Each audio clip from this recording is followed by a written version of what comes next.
20 августа 2020 года вечером в 19 часов 19 минут поступило сообщение, что по адресу вблизи села Бесколь Алаковского района произошел несчастный случай.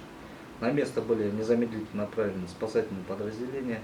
По их прибытию было установлено, что действительно по указанному адресу в заброшенном здании, которое не функционирует с 1991 года, произошло обрушение плиты, в случае чего погибли на месте двое молодых людей. Третий человек с переломами нижних конечностей был направлен в Центральную районную больницу.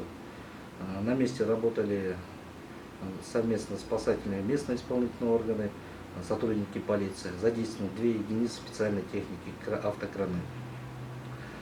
Хотелось бы отметить, что селфи необходимо делать, убедившись, что находитесь в безопасном месте и без угрозы здоровью и жизни.